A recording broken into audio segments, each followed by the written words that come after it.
Hi, my name is Shine Williamson. I will be covering the causes and effects of the Second Seminole War.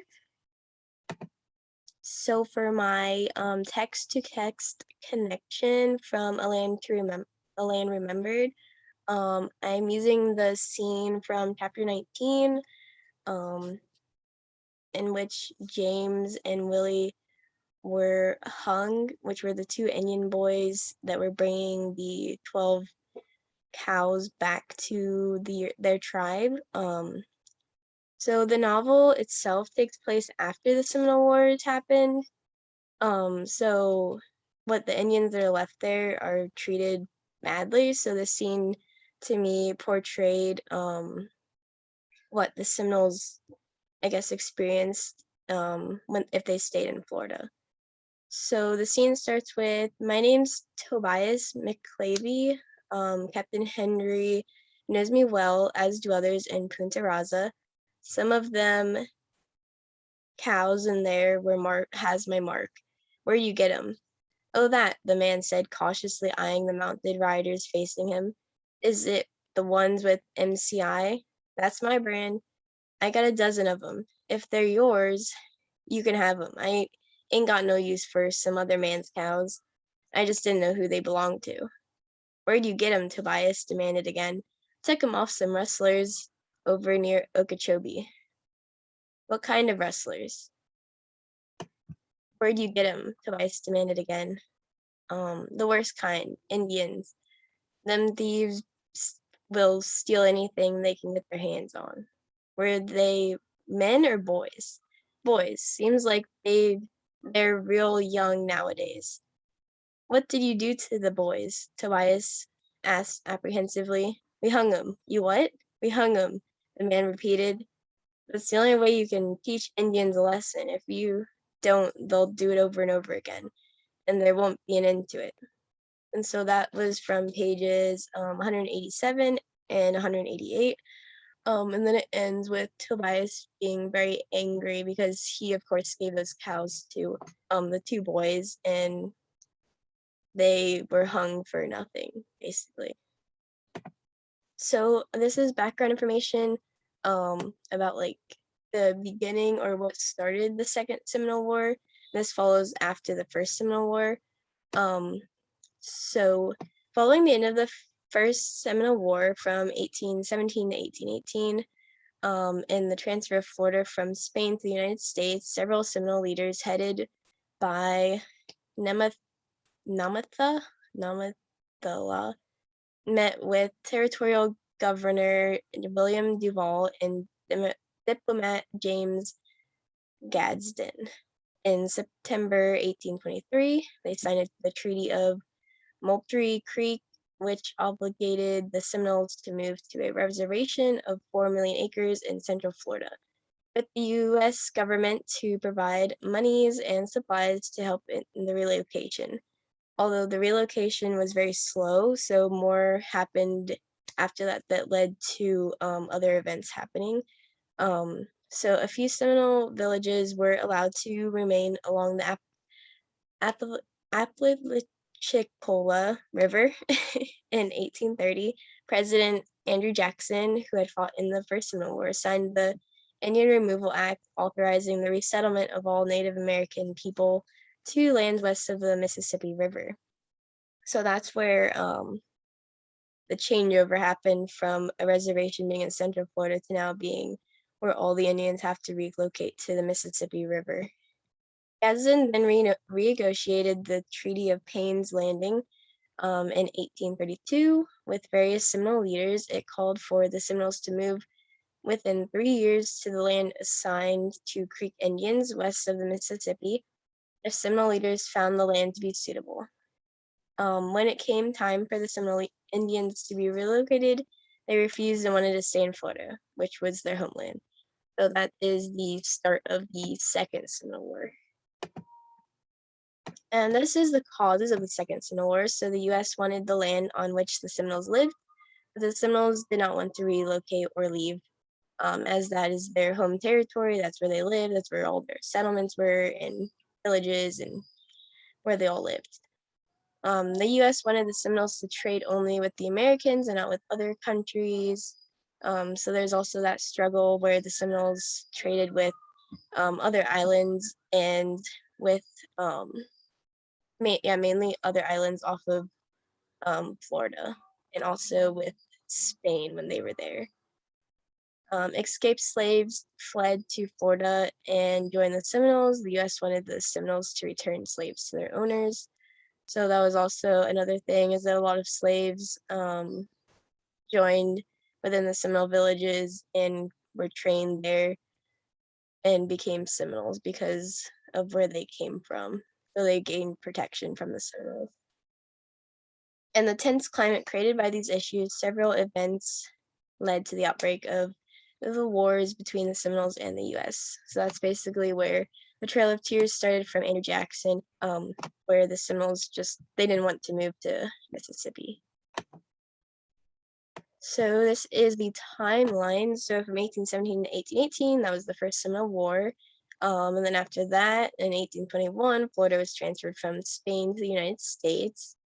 And then in 1830, the Indian Removal Act called for the removal of the Indians to West Mississippi River under U.S. policy.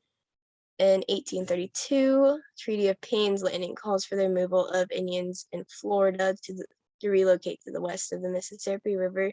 So they basically made it so that they couldn't live in that Central Florida Reserve anymore. In 1835 to 1842, that was the Second Seminole War. And then in 1842, that's when the Second Seminole War ended. And from 1855 to 1858, the Third Seminole War happened following the second one. So these are my primary sources that I found. So the first one is a political cartoon.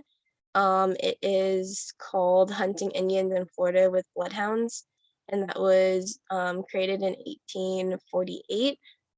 So in that, it shows basically the brutality of how U.S. forces that were led by Commander Zachary Taylor happened against the Seminole Indians during the Second Seminole War. So that's where they used guns and weapons, and were very brutal to force the policy on them since they didn't want to leave. And so he had a lot of brutal acts, and that was when the political cartoon created. The second one is propaganda that was used, and it's labeled Massacre of the Whites by the Indians and Blacks in Florida.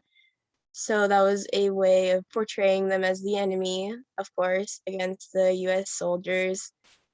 And it shows that they were the enemies, enacting the violence upon the Americans, even though it was technically the other way around. Um, and the third one is a newspaper from 1922, on May 3rd. And that was about the issues that the Seminole Indians posed in Florida since they were still there. And it was basically where they were trying to decide what to do with them. That was before the Trail of Tears Act, so this is when they were trying to figure out if they were to create a reserve or to figure out ways to have them relocate from Florida, since it was sold by Spain to the United States. And these are some images of the Second Seminole War. So the first one is the U.S. soldiers. That shows a lot of soldiers that died in the line of battle. And then there's the American flag, of course. And then this is, I'm pretty sure that's supposed to be General Taylor or Commander Taylor, where he is fighting the Indians. And then this is where the Indians ambushed the soldiers by using the trees in the forest as a way to sneak up on the soldiers, since they were unknown to the territory. And then this is where the Indians attacked one of the forts and burned it down. And so for my activity, I would have students create a diary or journal entry from the perspective of the Seminole Indians or from the perspective of the government, which they can be either General Taylor, Andrew Jackson, or someone who was involved in the wars, like a soldier. And then students will write reasons why they're for or against Indians relocating from Florida. using the causes and effects as well as the primary sources. Students must use at least one cause and effect reason that they learn and apply it to their entry by relating it to this how the speaker feels. Students will share their responses and have a debate about their responses to the class. So this is a fourth grade activity, so half the class will be divided. So basically one side of the room will do the Seminole perspective and the other side will do the US government / soldier perspective. And then they will debate on it, basically, on who's right or wrong. And so here I included a reading, and then that basically summarizes all three of the Seminole Wars, as well as gives details about the commanders and more of the U.S. perspective, so that way those students will be able to use that as well. And then also has a few examples of images and videos on there that they can use. So for those students that need that, they will get a laptop or tablet and use that. And then this is the activity over here. So they put the date. They should put a date that is from the time of the Seminole War, the Second Seminole War. And then here they would draw an image relating to what they wrote about. And then this is where they'd write about their perspective. And so this is my example. So for the model of the activity, I wrote from the perspective of a Seminole Indian, using the cause of the U.S. wanting to relocate the Seminole Indians to take their land. And I used the effect of how, since the soldiers were using a lot of force on them and were very violent towards them, some of the Seminole Indians already started to relocate to the Mississippi Reserve and leave Florida. So this is my example. I drew an Indian here with a teepee and a campfire, saying Florida is my home. So I wrote, as an Indian of the Seminole tribe, I do not want to leave Florida. It is my homeland. We have lived here way longer than the Americans. We should not have to relocate to somewhere we don't know, even if the United States wants our land. Since soldiers have started provoking force on us, some of us have already began to make our way to the Mississippi River to relocate with the Creek Indians. Not me, I am here to stay. And so that's what I wrote. So that was my example of a way to use the cause and effects and kind of rewrite them from the Seminole perspective, of like how they would think during that time.